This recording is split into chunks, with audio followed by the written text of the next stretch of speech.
Welcome everyone to the first day of Photoshop Unbound.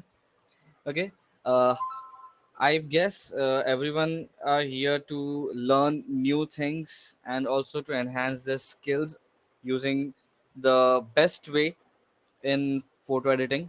Okay, uh, as you know, Photoshop is a paid software.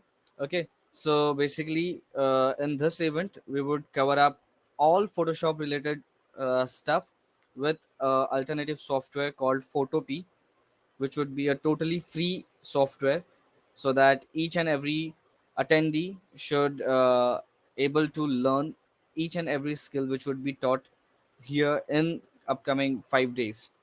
Okay, so before that, I would like to introduce our speaker, Dipankar Dhavle. He is a professional graphic designer and marketing lead at GDSC SIT Nagpur. He has a very great background with his marketing skills and graphic designing skills. He have catered more than hundreds of clients before in graphic designing for creating their logos, business cards, or advertising materials. So I hope you will enjoy his sessions for upcoming 5 days. And regardlessly, I would like you all to just communicate with us through the chat and question and answers, so that you could get the whole out of it from the event. And I would just like to thank you all for attending this session, and hope every day you would be here at same time to learn something new every day. Okay, thank you. Over to you, Dipankar.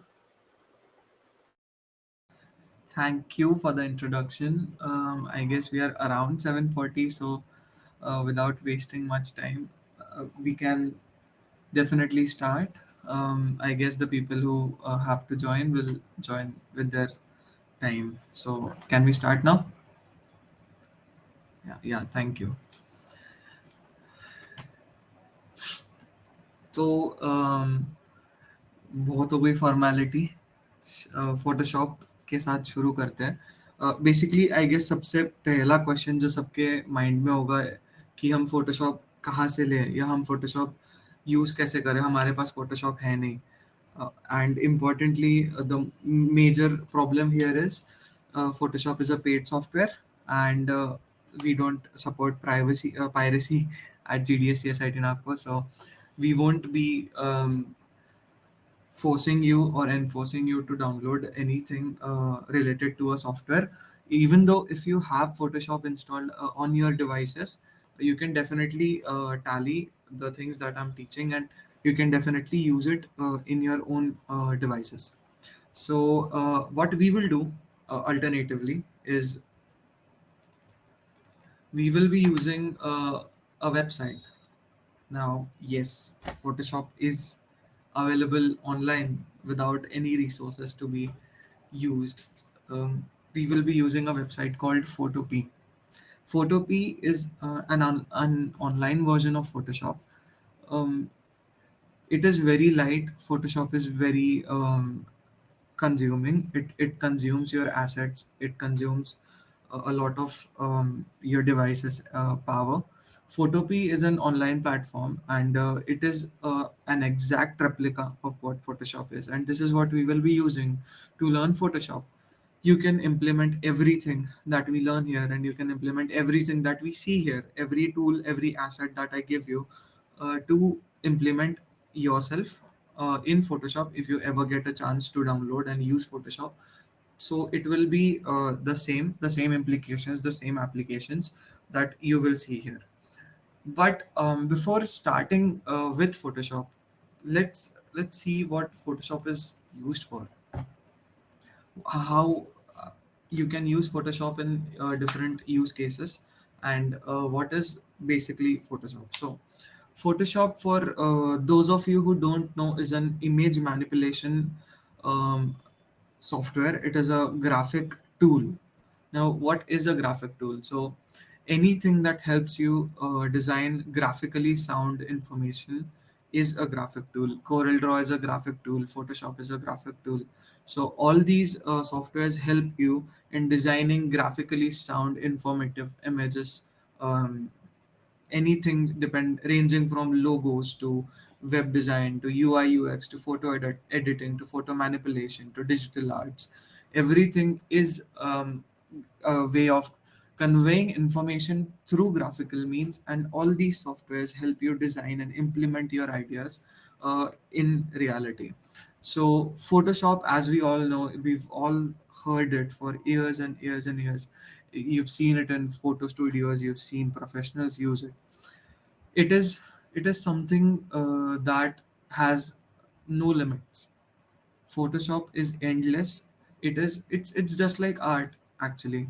If you take a notebook, if you take a pencil, and if you start drawing, there are no limitations to that creation. You can go to any limits. You can go through any ideas that you have. So this is similar. Photoshop is totally dependent on your imagination, and I've always believed, after learning more than six softwares, it is my personal opinion that a software is just a tool to imply your imagination and your creativity.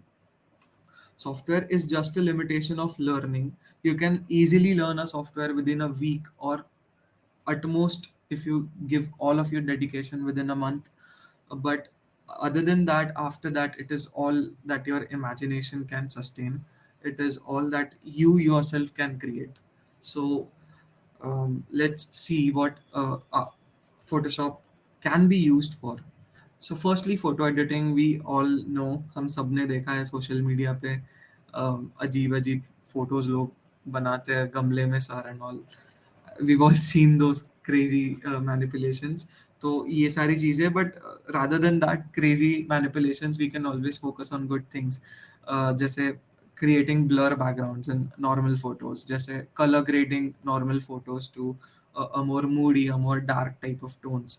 So we can use Photoshop for all these stuff, and we are going to see how we can do that. We are going to see how we can manipulate your own photos to, from to go from looking normal to go to looking amazing. You can use Photoshop for web designing. Now, web designing is mostly coding, so most of you might be having a question: how can I use Photoshop for web designing? That's where UI UX comes in. You can design user interface elements and user experience elements using Photoshop. You can create your own designs, you can create your own ideas and shape them into reality using Photoshop. Logo designing, we all know, brand identity, brand work. A logo is the most important part of any brand or any branding campaign that runs. So Photoshop can be used for logo designing, although we do not actively prefer Photoshop for logo designing. We prefer Corel Draw, Adobe Illustrator. These are two major softwares that are used for logo designing because logos are typically vectors. Now, what are vectors? Vectors are different than images. They are objects, they are lines, they are high resolution objects that are created in a software, which can be used in printing. They do not de-shape, they do not, get blurred. They are vectors. If you zoom in a vector, it will still remain clear, although uh, it is created in Corel Draw and Illustrator. But if you zoom in an image, it will definitely blur out because it is an image and the logo is a vector. So when you have to create a vector, we go with Corel Draw or Adobe Illustrator. When you have to manipulate images, you go with Photoshop or Lightroom. So, logo designing, you can definitely shape your ideas in Photoshop for that. Product photos, product mockups, as we all know. Uh, Most of you might be asking what are product mockups, right? So, when as a graphic designer, when you go ahead and do any type of branding works, you have to show that work. If you've created a logo, basically, so how will a client know, or how will a person know if you're doing it for your own company? So how will you know that this logo suits my product, this logo will suit my color themes. If I create a box and if I use this logo, how do I know that this logo will look good on the box that I make up? So these all are product mockups, and this is where Photoshop comes in. You can create amazing mockups that look like this for a brand to cater their imaginary. They don't people that you serve, people that you cater are not as imaginarily sound as you are. So this is where Photoshop comes in. You can create mockups, amazing depiction of what the logo will look like when they go ahead and make their own branding with it. You can use it for digital art. We all know what digital art is. It is viral right now. Everybody looks out for digital art, and although it is mostly shown on iPads and Procreate is a software that is used on iPad to create this. You can see this exact software. This is used for creating digital art on iPad. But when it is professionally done, when it is used for professional purposes like animation, it is always done in Photoshop. Photoshop is the software that you should be using if you want to go ahead and pursue digital arts further. So you need to learn Photoshop for that, and images like these can be created in Photoshop. Although it is digital arts is a whole different domain. They use different methods. They use different styles. This workshop is more more than focused on basics, not that niche specific type of work. But yeah, if you want to go ahead and work on digital arts in your future, then you should definitely be learning Photoshop, because that is the most important software that professional digital artists are using. GIF animations, we all know what GIFs are, so I would not be focusing on that. Print images. Now, this is a bit of a misinformation, because uh, now look, Google will not be wrong, obviously. So why I say it is a print images misinformation is because you can create print images on Photoshop. You definitely can, but when you go ahead and print it out, it will not render the same quality that you see on your screen. How do you fix that?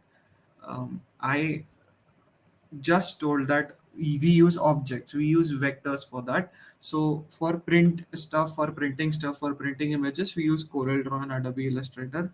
Those are softwares based on vectors, so when you print stuff, they do not lose quality. So that's why for printing purposes we use Adobe Illustrator and Corel Draw.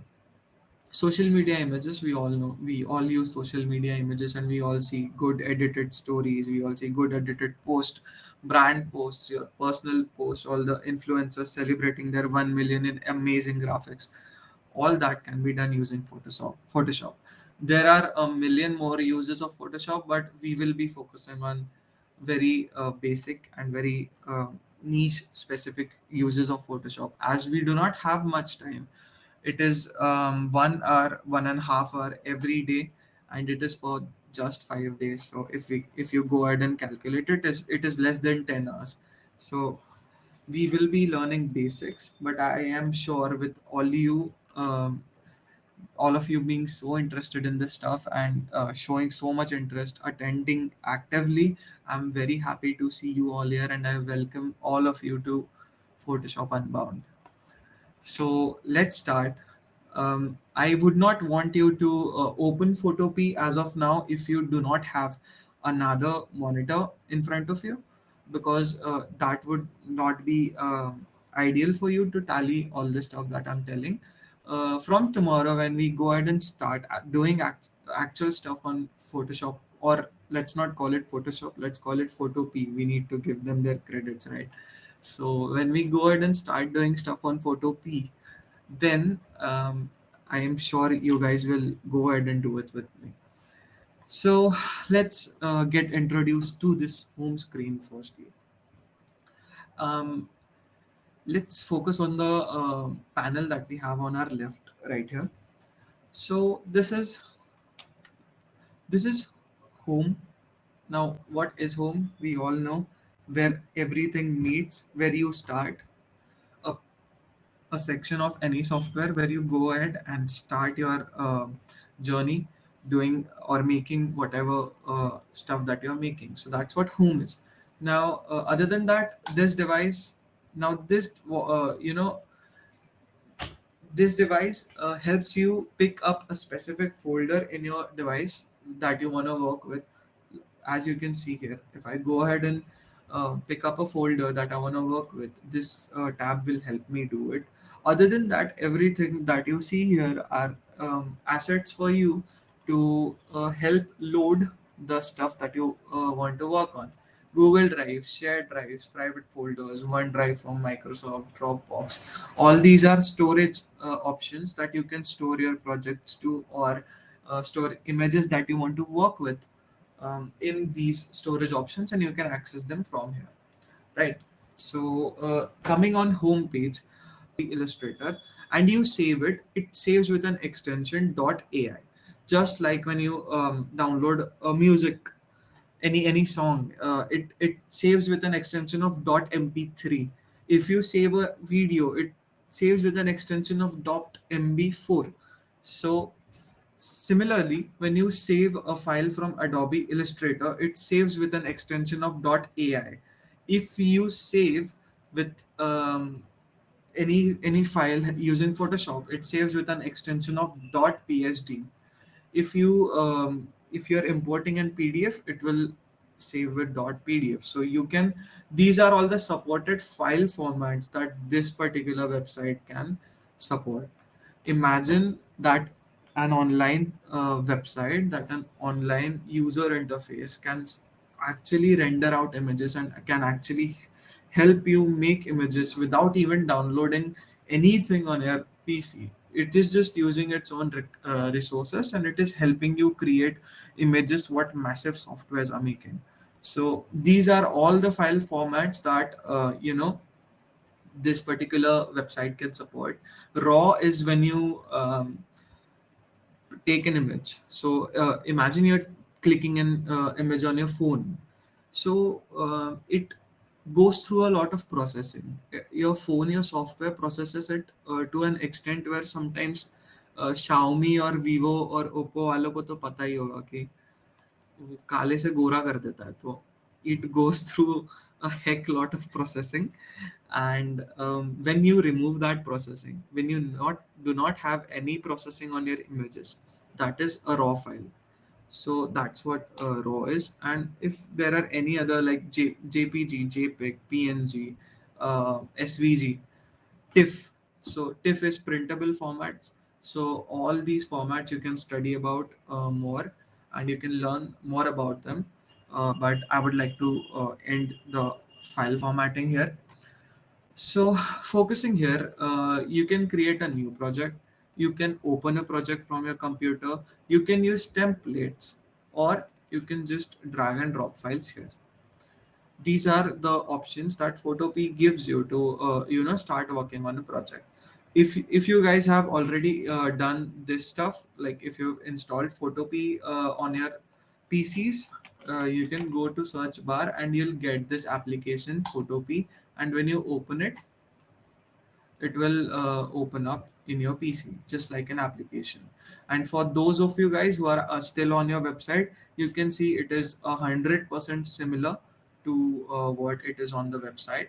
So you don't have to worry about it. The offline version, it's just better. It can use your resources better. So that's what this is. So you can create a new project. You can open something from your PC, or you can use templates. Okay. So these are the three options that the homepage gives you to start working on your project. Now we will go ahead and create a new project, and this monstrosity appears in front of your eyes. And I don't know how much you guys understand. I understand nothing when I see this. Most of the times, I'm literally confused about what are all these things, and why do I even have to use them when I just have to create a simple birthday poster. But these things are the most important things when you actually go ahead and work on stuff for your own use. You can see the name tab here. This will establish your project's name. So I'll just start naming the first day of workshop is workshop 1 or workshop day 1. Okay. Now, when you go ahead and set a canvas size, what is a canvas size, or what is a canvas to be general? When you work on any image editing software or any photo manipulation software, uh, imagine that thing as if you're working on a drawing notebook. Imagine as if you are on a notebook and you're drawing something. So for drawing something, you'll always need a page, right? You'll always need something to draw on. So that's what your canvas is. That is what you will be using to create stuff. So for this canvas, there are multiple use cases where you need different canvas sizes. So let's take two use cases. Firstly, imagine if you have to create a business card. How do you know what size is a business card, and how do you know if what you're making on your software is going to render exactly, is going to be printed exactly at the size of a business card? You don't know it, right? You can create something in square, a square canvas, and you have to print something rectangular. How do you know that it will fit that rectangular thing? You cannot. So that's what this particular tab helps you with. That's where this particular tab comes in, and we will learn about it. We will definitely learn about it more, but let's just study two use cases where you have to create a business card first, and secondly you have to create an Instagram post. So we will start by writing pixel size for business cards.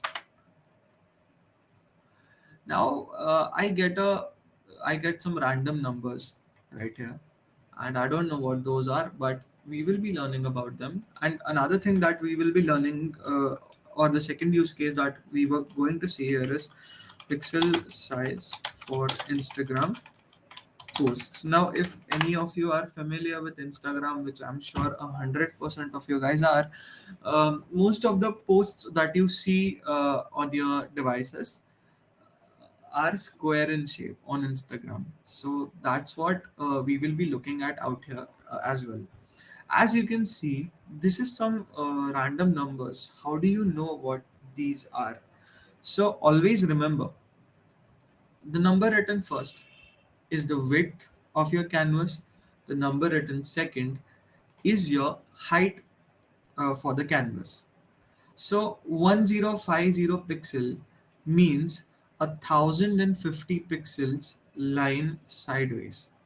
If you imagine a pixel as 1 centimeter, if you imagine on a scale that a pixel is 1 centimeter, so these are 1050 centimeters sideways. That's what this is. This is the width. It is no different than creating a rectangular shape.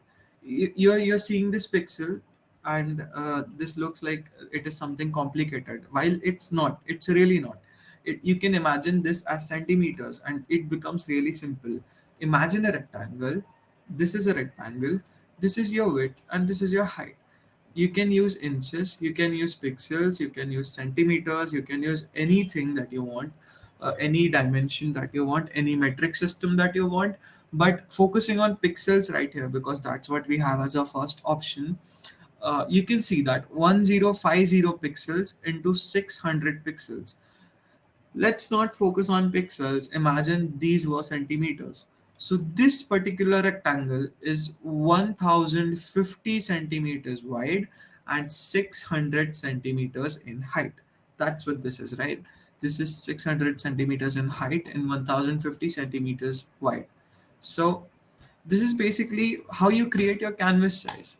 If you look at Instagram posts, it is square. So for a square to be created, we just need 2 dimensions, or we don't even need 2 dimensions. We just need 1 dimension. If I have to create a 4 centimeter square, I just need four, the number, and I can create a whole square out of it, right? 4 centimeter into 4 centimeter into 4 centimeter into 4 centimeter for all the four sides, and I have a square with me. This is exactly similar to that. This is 1080 pixels, but Let's not focus on pixels, as I said. Let's focus on centimeters. So this is 1080 centimeters sideways and 1080 centimeters in height. So this is what it is. It is a square.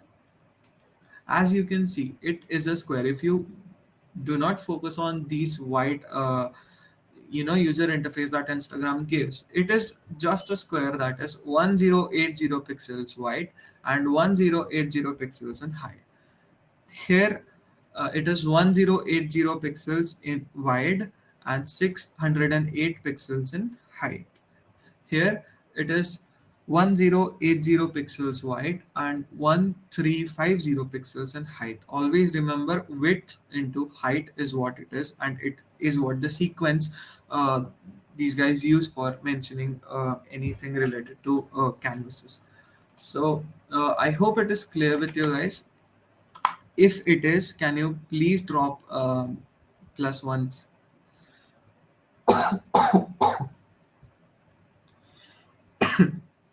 Thank you.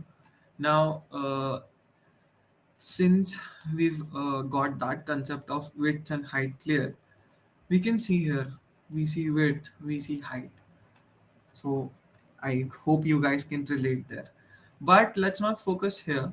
Let's focus on this particular tab that we have here. We can see pixels, we can see percent, we can see centimeters, we can see millimeters, we can see inches. Now, percent is a little too complicated for us to understand right now. We will focus on it later. Let's focus on centimeters. Centimeters, imagine you have to create something for your birthday. Imagine you have to write a note for your birthday, for your friend's birthday, and you have to make it as graphically beautiful as you want to. How do you know whatever you're making is going to fit on an A4 size page? You don't know it. I don't know it. How do you get to decide if it will actually, you know, go ahead and fit on that size? I can just simply search the size. Sorry, my bad. A4 size page in centimeters. I can simply search that. And remember what I told, width first, then height.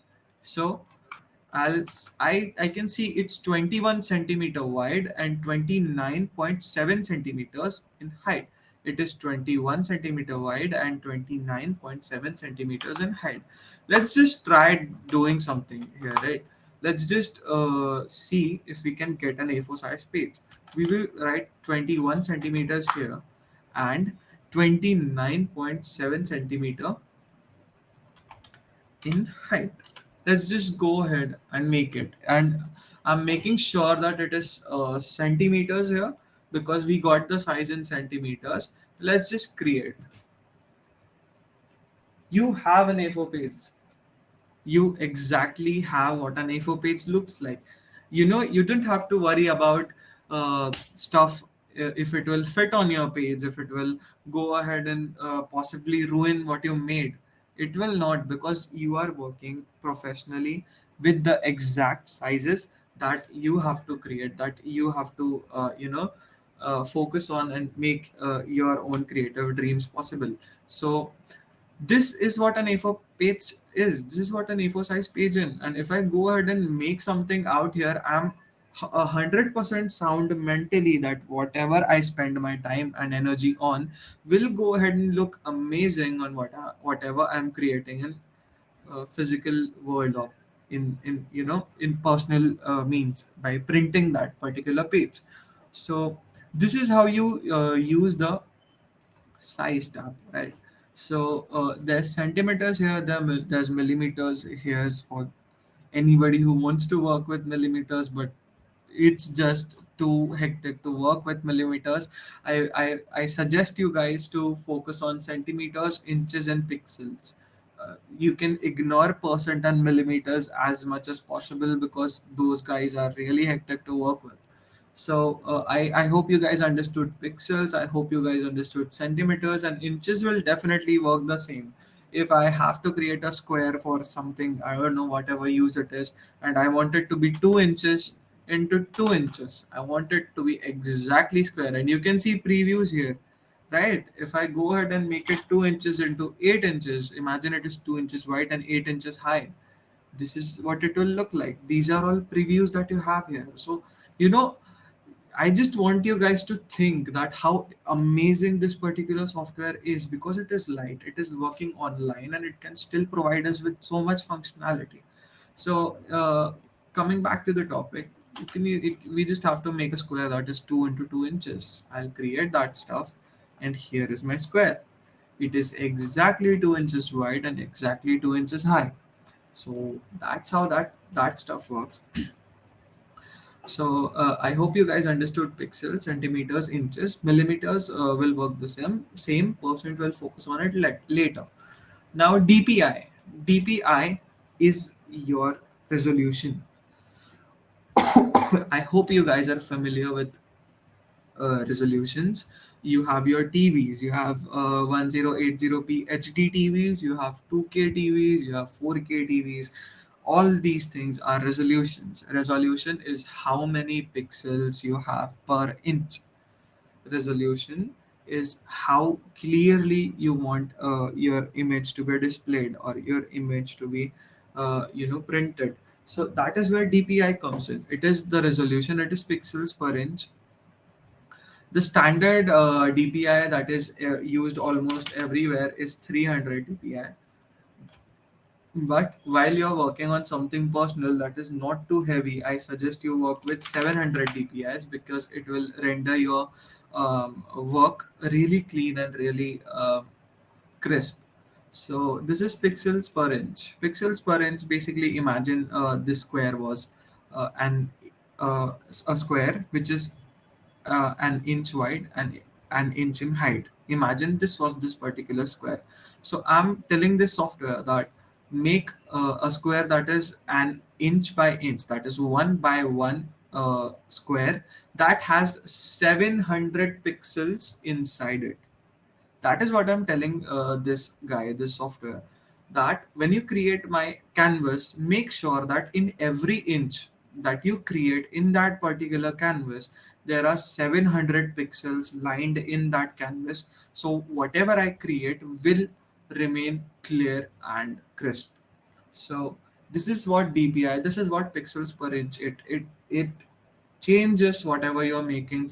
The change is from day to night. It is one of the most important things that you should focus on, depending on the work that you're doing. And how do you know it? Well, your experience will tell you. For normal stuff, let's keep it on 300 dpis. Let's focus on the A4 sheet that we created. And I hope that you guys understood this new tab. Again, I don't want to say it every time. If you guys have understood, just plus ones, spam plus ones.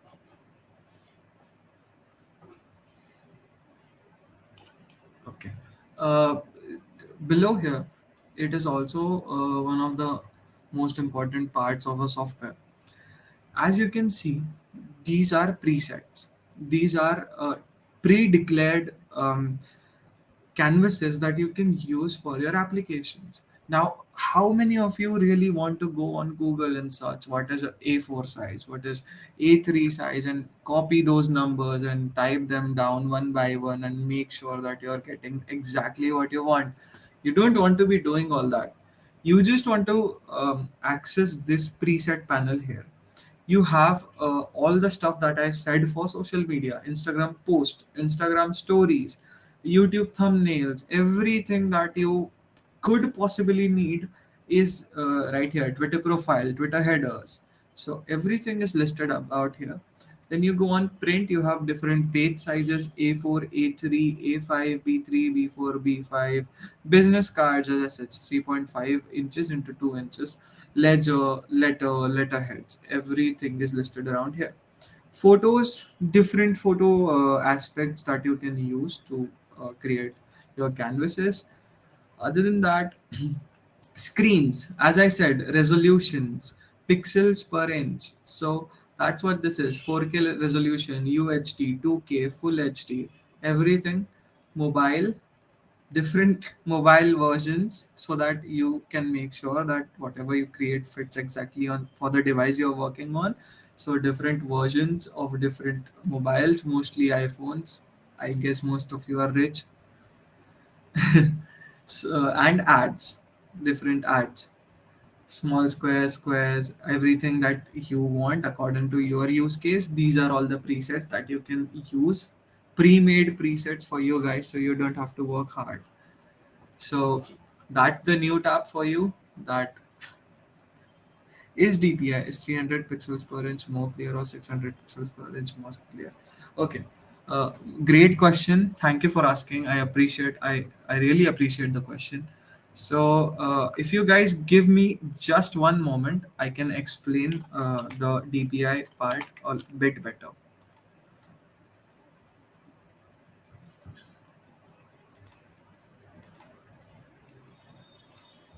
Can all of you guys see this particular software that I'm using? If you can, please plus ones.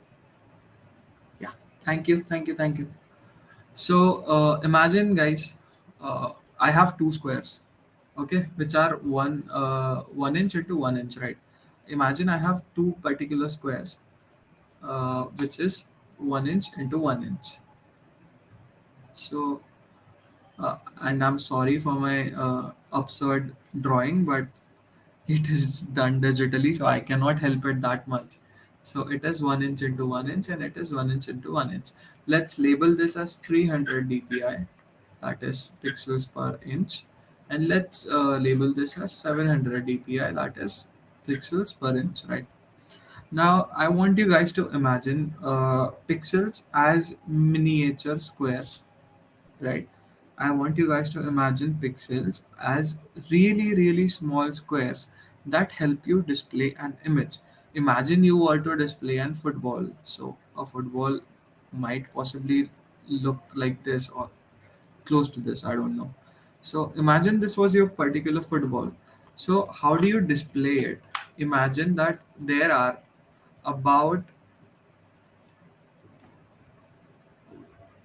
300 miniature little squares that focus on different colors, that print out or that display different colors to display your particular image. So if this was a football, and this is a black part, and this is the white part, so these are different pixels that are used in this. And imagine this particular patch of pixel, this particular patch of pixels is displaying black color, and this particular patch of pixel is displaying white color, right? So if I were to show you this particular football, and there were just this amount of squares inside it, and if I go ahead and zoom in as much as I possibly can, what do you guys think? Will this blur out? It will, right? Because there are very less amount of squares in it. It is not pictorially sound to be crisp, to be clear, because there is not enough amount of information inside this particular square, because it is huge, firstly, and secondly, it is very less in numbers. So if I go ahead and zoom in, it will definitely blur out. But imagine if there were very little squares, like three times less than what our big huge squares are, and they similarly lined out here to create the same patch of black color. And I am definitely sure that this particular region, that this particular area will be a lot more clearer than this particular area. I hope you guys can contemplate why that is. Because there are more amount of pixels here. Because there are more amount of little tiny squares that display that particular color, that will make it more crisp. And here there are large squares that are less in number, which will make this particular picture a little less clearer. Let's understand that with an example, if I'm able to find any. But yeah, I want you guys to focus on this particular image. So as you can see here, Imagine this. Let's not focus on PPI and DPI. It's pixel per inch for all us newcomers.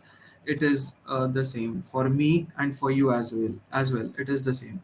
So there is a difference. There is a lot of difference between both of these, but we would not like to go in depth there. Uh, let's focus here. As I said, little tiny squares that make up an image. Little tiny squares that make up an image, which are able to display different colors. Red, green, blue mix up to make different colors. So DPI, 36 DPI. So there are 36 dots inside here. There are 36 little tiny squares. This is 72 DPI. This is 32 DPI. And if you look at it from a broader perspective, if you move away from your screen, and if you were to look at this particular image, I am 100% sure that the 300 dpi one looks more like a square than the 36 dpi one looks. The 36 dpi looks like a bunch of dots lined together, but if you were to blur out your eyes and look from a distance, I'm sure that the 300 dpi ones looks the most like a square. The reason being, there are more pixels in that particular range. There are more that there is more information in that particular range. So that's what DPI is. That's what it is basically used for. So 300 dpi in a particular 1 into 1 inch square will have 300 particular dots or pixels or squares that will make up an image. But for 700 dpi, it will have way more dots. It will have way more information to show. It will have this color, and this color has a night and day amount of difference, because of the amount of information this particular square packs, and because of the information that this particular square packs. So now that I have informed you about all this information, I guess it was Vijay Kumar that asked the question. So Vijay Kumar, can you answer me that what do you think is more clear, 700 dpi or 300 dpi? Yes.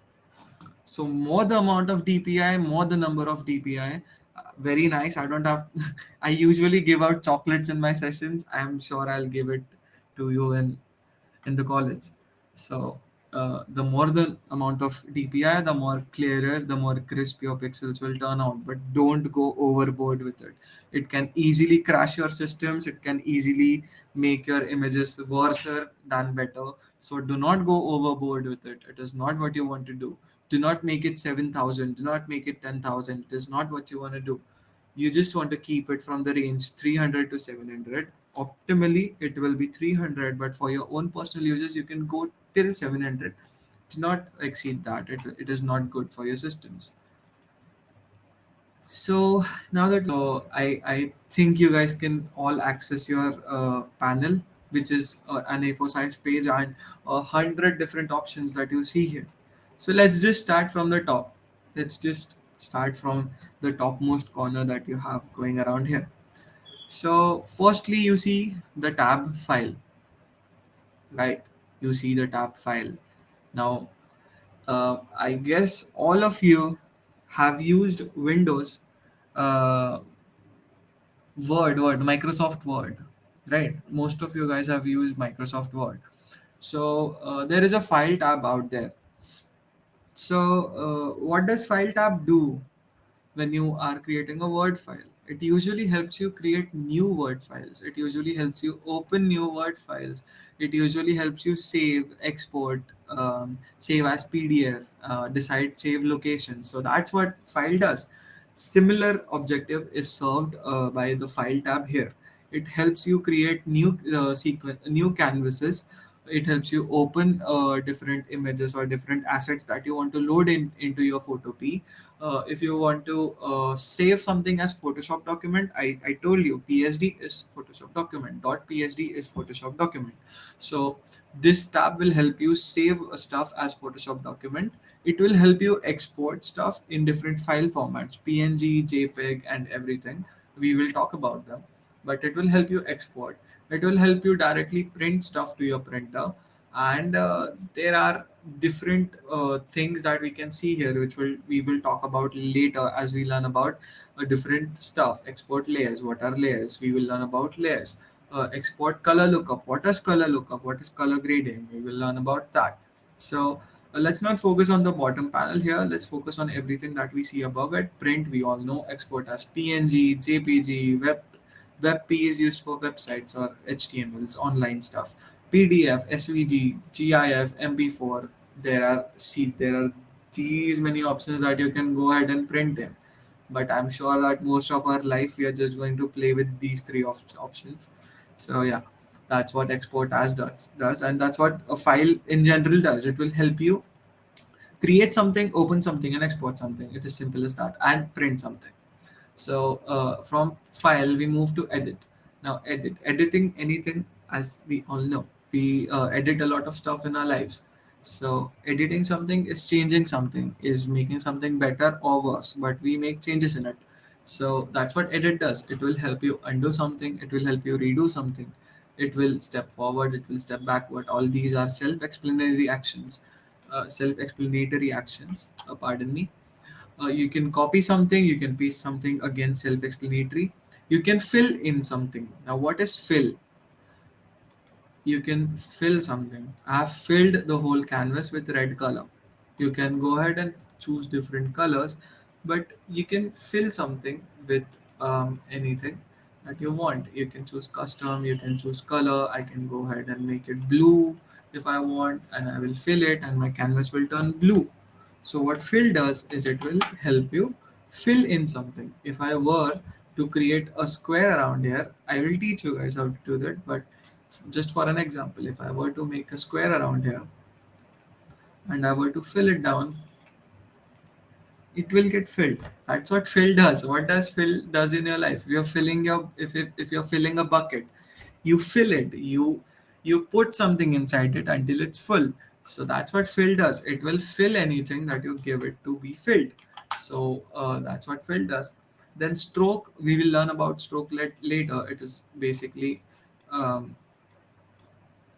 we will learn about it later. It will take a lot of time for us to focus on it right now. So there's stroke. Then there is content aware. We will learn about it when we learn photo retouching and photo manipulation. There is free transform. If you go ahead and what does transformation mean in general? What does transformation do in general? Transformation is when you go ahead and change the look of something, if you go ahead and change the size of something, if you go ahead and change the scale of something, that's what transformation means, right? So if I were to go ahead and transform this particular square that I see here, I can go ahead and increase its size. I can go ahead and decrease its size. You know, that's what transform is. Now there are 100 different types of transforms. Not exactly 100, just a cliche way of saying it, but there are a lot of different ways of transforming things. I can distort stuff. What is distort? I can distorting something is making something absurdly weird, is making something that is not in its particular shape. That's what distort is, right? So I'm distorting this particular rectangle. I've created a weird shape out of it that does not even look like a rectangle anymore, but I'm distorting it. I'm changing the particular shape of it. So that's what distort does. Distort changes the particular shape of whatever you're creating. So there are different type of transforms that you can use. We will explore all of them. Scale, rotate, skew, distort, perspective, warp, and then you can rotate stuff. I can rotate stuff to 90 degrees. I can rotate I can rotate stuff to 180 degrees. I can rotate stuff to flip it horizontally, so it will flip sideways. I can flip stuff vertically, so I can go ahead, transform, and flip stuff vertically. So that's what transform will do for you. It is amazing when you have to match stuff with elements that you bring in. We will learn about that as well. There is a lot of we will learn around here because we are just starting. And although all of this might sound boring as of now, but it is important for us to learn so that we can use the software. As I said in the start of session, Software is just a part of what your imagination can cater. So you have to go through this boring part for some time, so that we can go ahead and create amazing things at the end of this workshop, right? So that's what transform does. It will help you transform things. Other than that, again, let's not focus on things that is beneath that. Image is a tab where you can adjust the parts of your image that you want to change, such as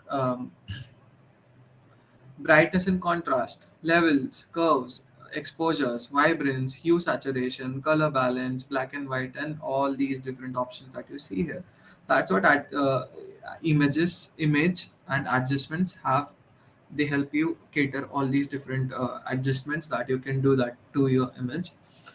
Then you can reduce colors, you can vectorize your bitmap. As I said, vectors are, as you can see, as I told you guys just a moment earlier, that vectors do not pixelate, vectors do not get blurred out when zoomed in, but images do. So this particular rectangle, before we vectorized it, before we turned it into a vector, as you can see here, is pixelating. It is blurring out. This is an individual pixel, and you can see it is pixelating. But here it is sharp as ever. It is not blurring out, it is not pixelating, and that is what vectorizing does.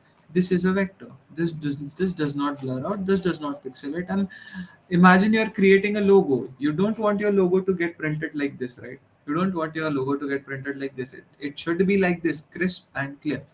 So that's why you use vectors. So vectors are stuff that is clear, is high resolution, does not pixelate. So vectorized bitmaps does that. You can alter your canvas size from here.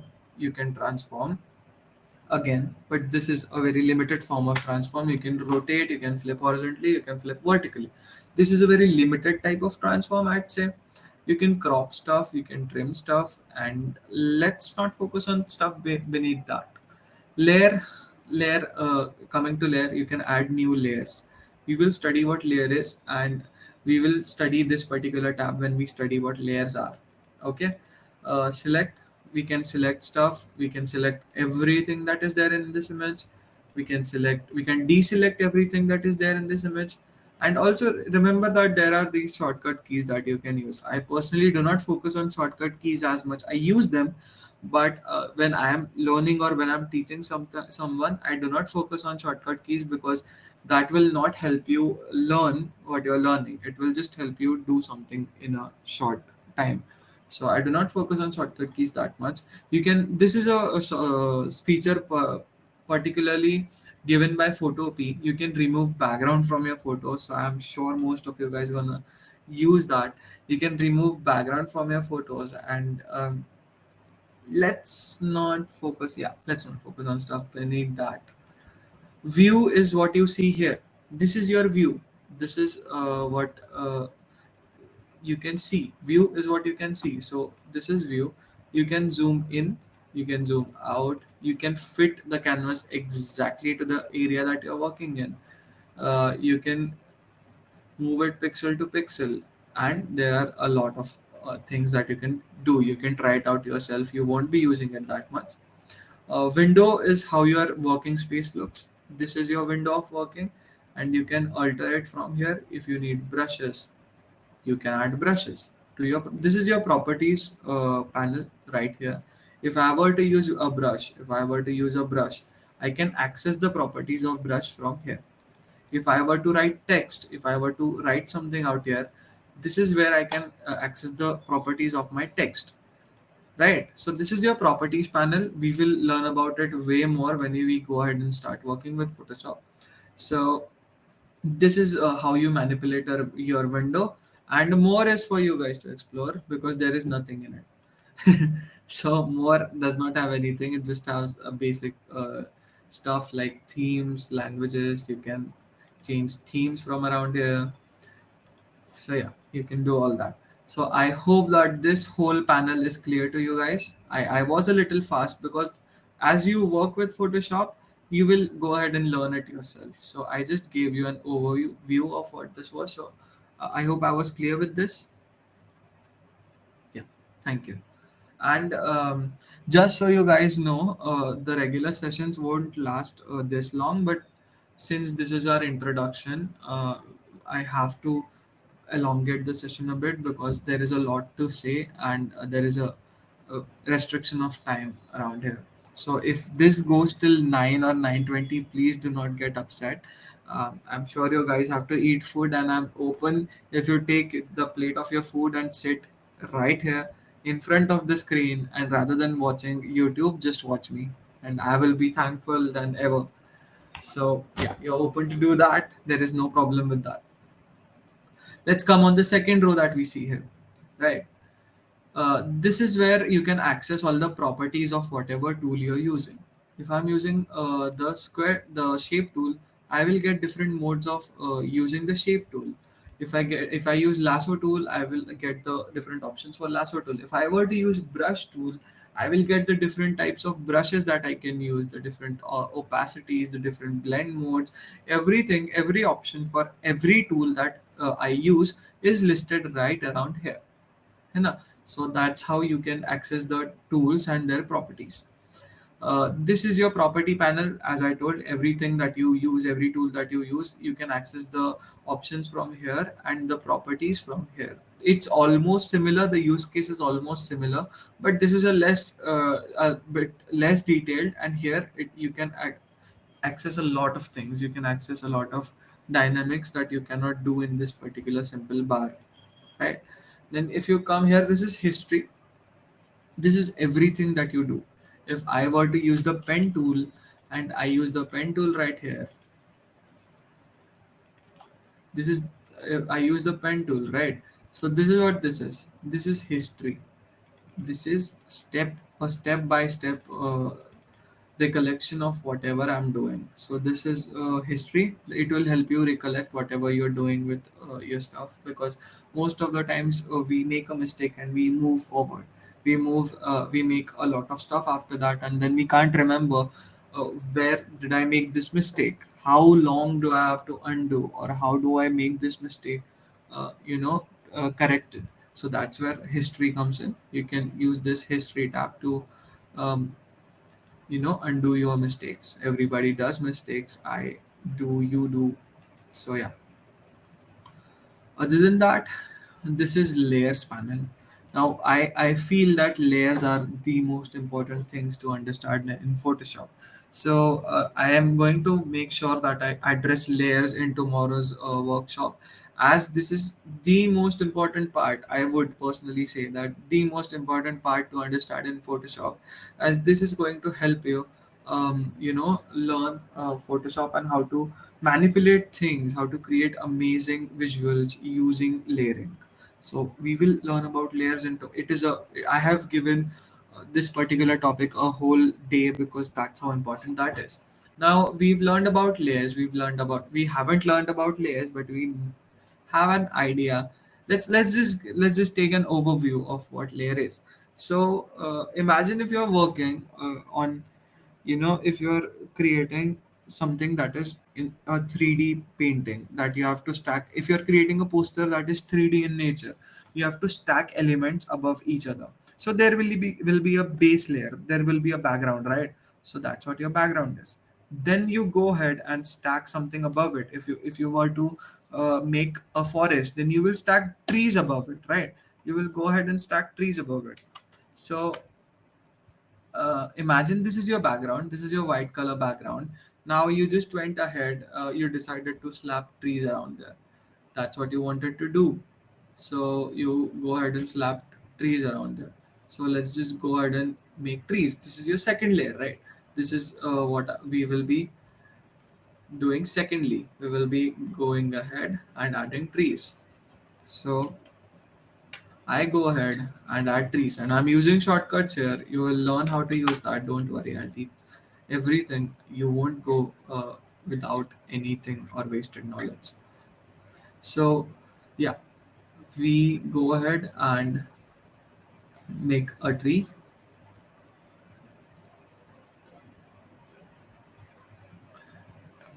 So this was our second layer. We made the trees. Then the third layer, for the third layer, we need the trees to have trunks. So let's just make a trunk. Imagine, I just want you guys to definitely imagine that we are creating a 3D type of poster. So here I go ahead and make tree trunks. I'm going to change the color to brown, and here I have trunks. Now, this is not what you ideally want to create. I'm just showing examples here.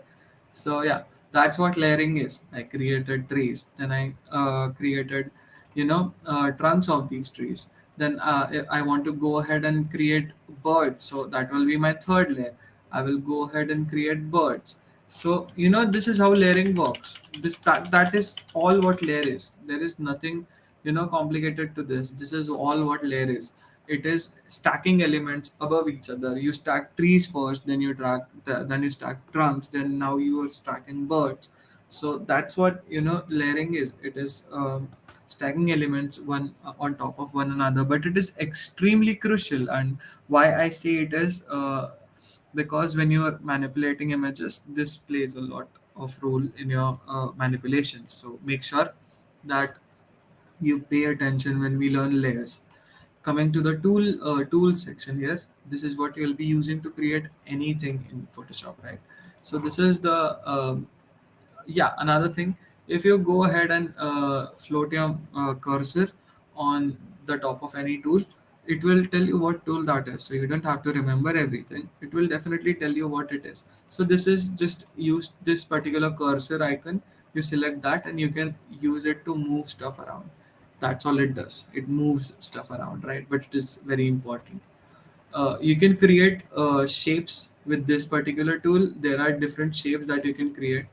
There is rectangle, there is ellipse. You can create circle with this particular tool, and you can create rectangles with this particular tool. So that's what this tool is for. Then the lasso tool is used to draw freehand, is used to create freehand stuff. It is easier to manipulate stuff when you want it to be your own way, and that's how you can do this. You can create freehand stuff with this, right? Lasso tool also gives you a lot of selections. That is polygonal lasso tool. Polygonal lasso tool works like this.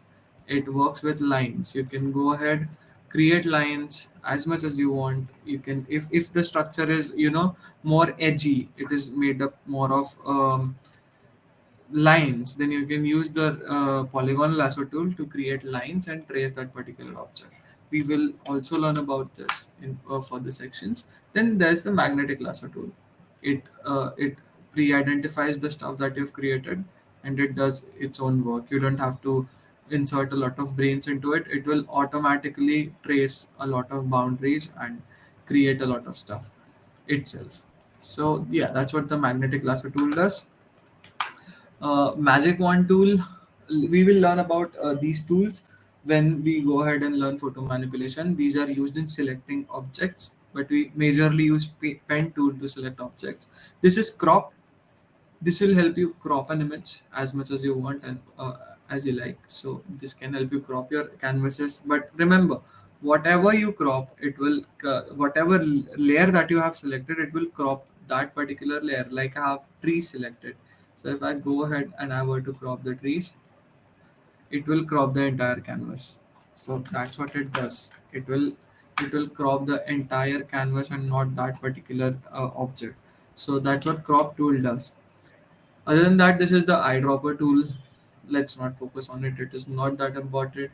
This is used in photo manipulation and photo retouching when you are using Photoshop to make faces picture perfect, that do not have blemishes, that do not have pimples, everything.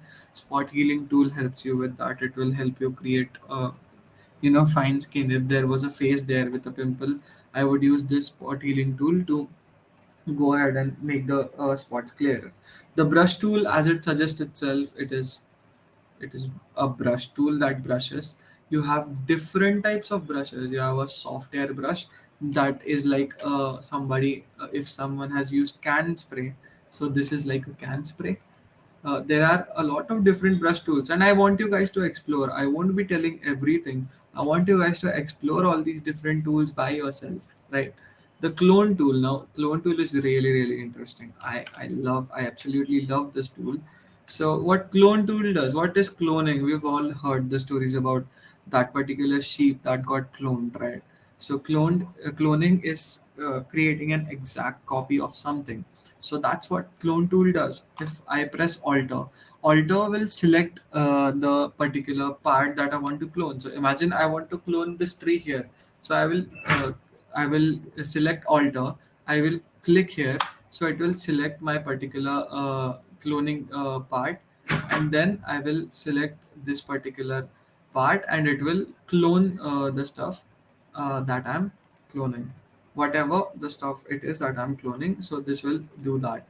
Now if I select this particular layer that I had my trees on, and I select here, now it will clone the tree everywhere. That's what cloning does. It is cloning, it is copying the stuff that I'm making.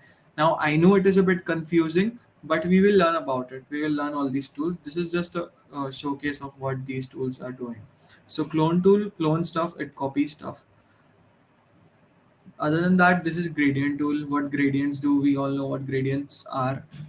It will help you create gradients. What is a gradient? If you go from a dark color to a lighter shade of that color, it turns into a gradient. We will definitely learn about gradient tool further as we go into shapes in tomorrow's session. But right now, just know gradient is this particular thing. From the darker shade of the color to the lighter shade of the color, it is a gradient, right? Other than that, the blur tool will help you blur stuff. I don't have to explain what blurring is. The text tool will help you create text, will help you write something. So that's what the text tool does. Now, this is one of the most important tools that Photoshop has to offer, the pen tool.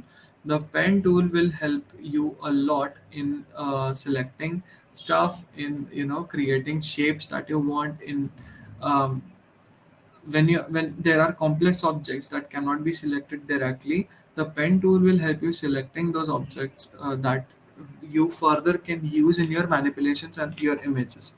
That's what the pen tool will do. The Other than that, this is the color section of of this tool window. This will help you select colors for different tools that you use. It has two primary colors that you can keep selected, and you can switch between them. So you can switch between these colors according to your particular use. And this is layer mask. We will learn about it in layering. And yeah, that's the tool panel for you. I was very fast above it over it because I wanted to finish it as fast as possible, because today's session is majorly focused on what you see around here. And no matter how much theoretically I tell you what all this is, it you won't know until you go ahead and implement it yourself. So I want you guys to go ahead and explore all this section till tomorrow evening, and see what you can do, see what you can make. As I said, as I made a really silly drawing of a tree and plants here, try making anything out here with using all these tools. And I have definitely given you an overview of how you can make this stuff, how you can use these tools.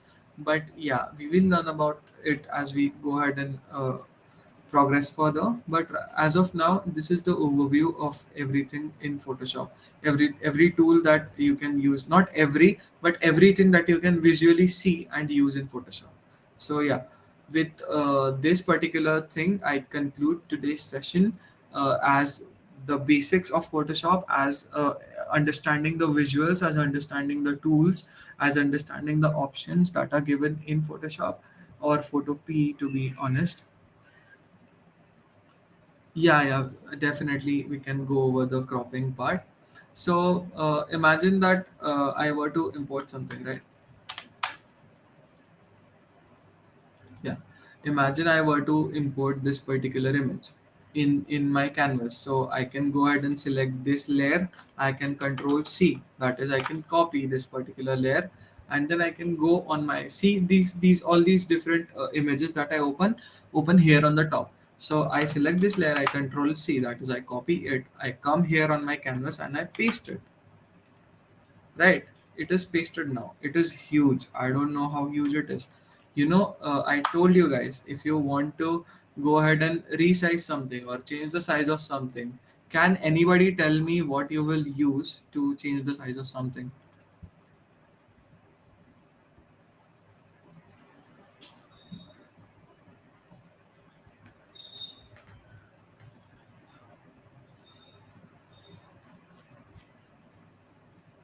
सो गए क्या भाई लोग? Hello.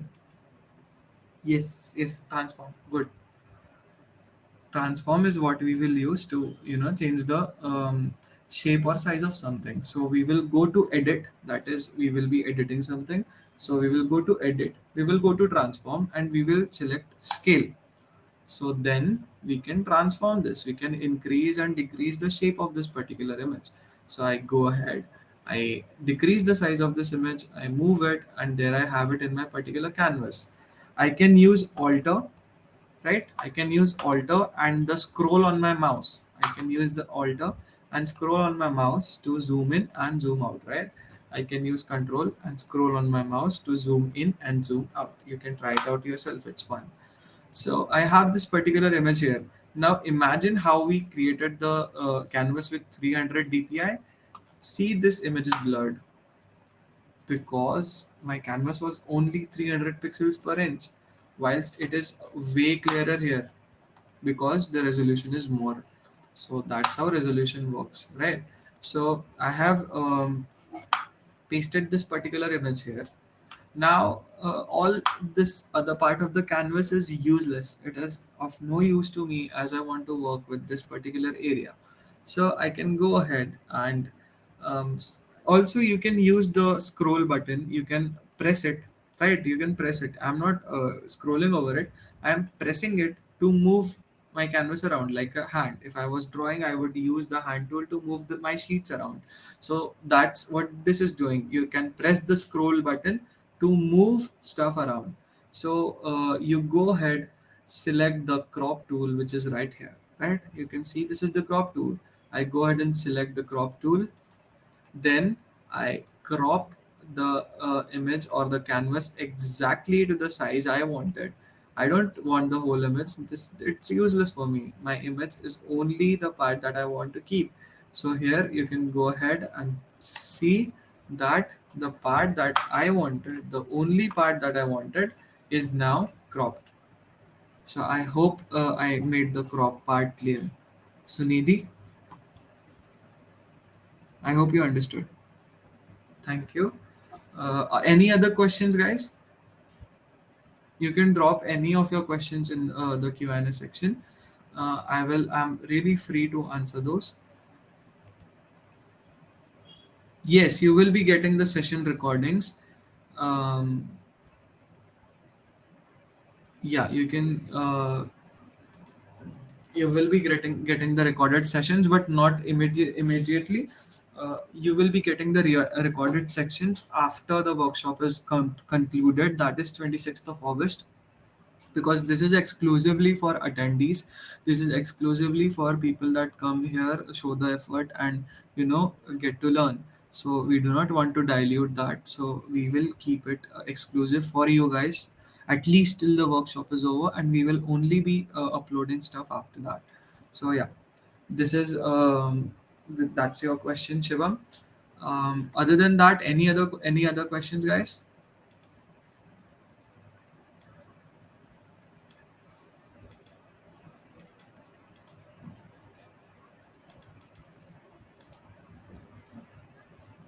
Yeah, I don't how can I color trees? Right. How can you color trees? So it is majorly focused on. Let me delete everything that is useless around here. Full custom. Right. Okay. Yeah. So how can you color trees? Right. How can you fill colors in something? Now let's not focus on these vast array of tools that you have here. You can use a simple lasso tool to create random objects that you want to create. Imagine that you were creating a tree. So if I were to create that freely, I would do it like this, freehand myself. And you can then go ahead and use the brush tool. Now always imagine, whenever you're coloring something, whenever you're inserting a new image, whenever you're working on something new, always make sure to create a new layer from here. This is the new layer option. You can see right here. You go to the bottom part. Here you can see the new layer option, and there you have it, a new layer. Then you can go ahead, press B on your keyboard. Remember to press B on your keyboard. That will give you the brush tool, or you can go ahead and select the brush tool here. Now you do have the square brackets on your keyboard, right? The square brackets right here. You do have these square brackets, right? You can try pressing those square brackets on your PC, and it will increase and decrease the size of your brush. So that's what this does. The square bracket will increase and decrease the size of your brush. Now you can go ahead and select green. This is the color panel as I told you. So you can go ahead, select the green color from here. You can increase the size of your brush and you can fill in your exact object as you want to, right? And now you have this selection around your object, which is this irritating line that you don't like. So you can press Ctrl D and it will get deselected. The object will get deselected, or else it is selected, right? So this is the deselection part. Now this is in this particular layer. Now if I were to make sun, so I would create a new layer. Then I would select this particular circle tool. I would create an object that is circle. I would go ahead and select yellow color. I would take the brush and I would fill it in with yellow color. It's really that simple. You create objects with new layers and you fill them in with colors. It's really that simple. It is nothing complicated. I hope I helped you out.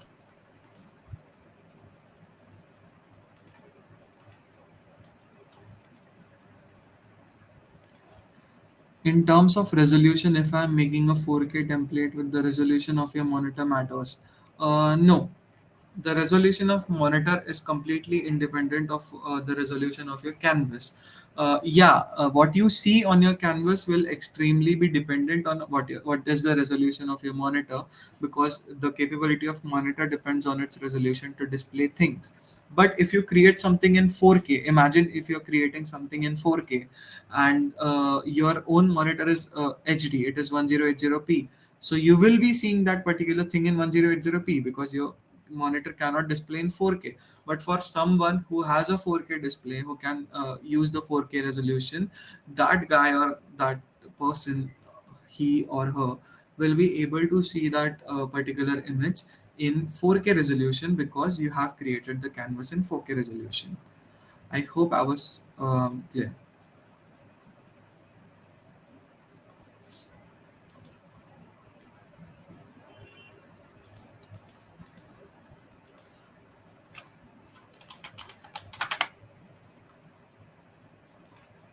Yeah, I cannot see any other questions. So I would like to conclude today's session right about here. This was an overview of the palette that Photoshop or Photopea offers you to work, all the tools and all the options that you get.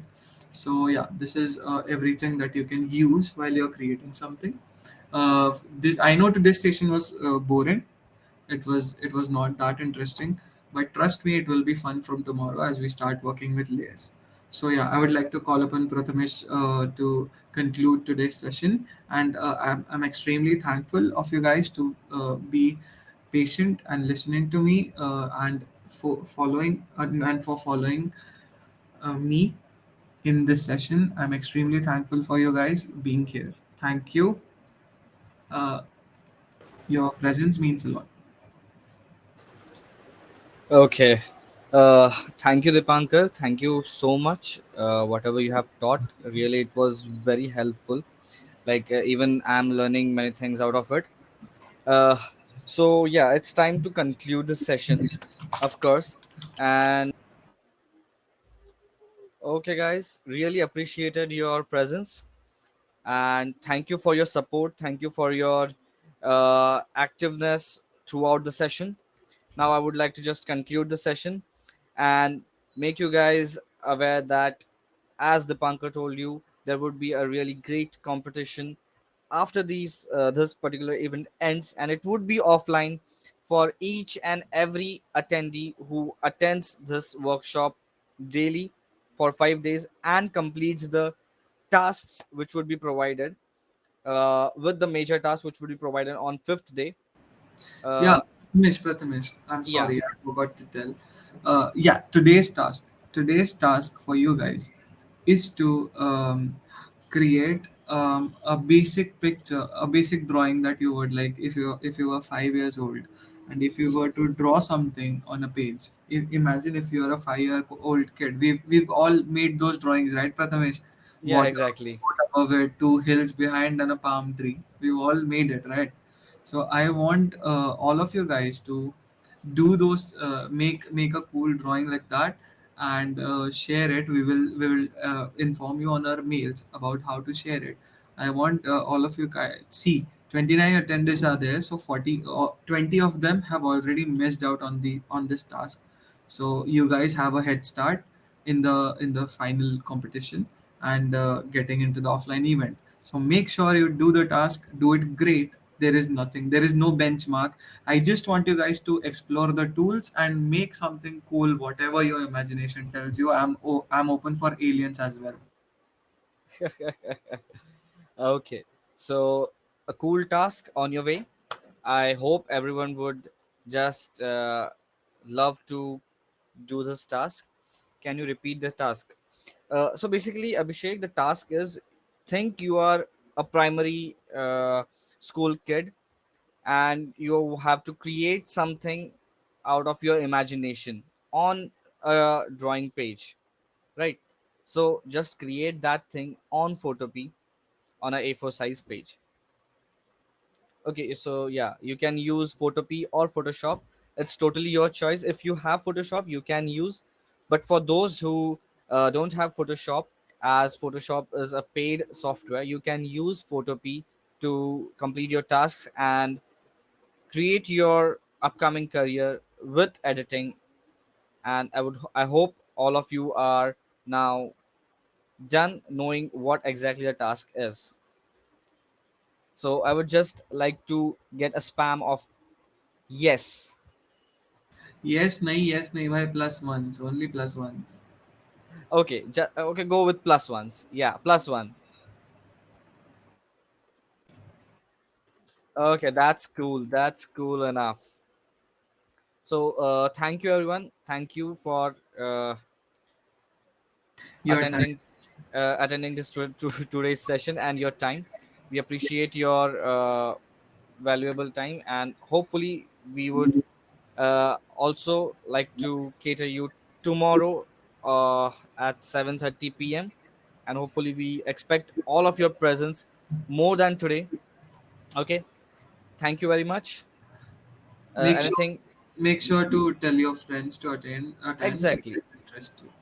Yeah, and the registrations are still open till tomorrow evening. So even any of your friend who might have missed this particular session, it's totally fine. He or she could register till tomorrow and attend the event from tomorrow also. Okay, so thank you so much. We'll just conclude it here.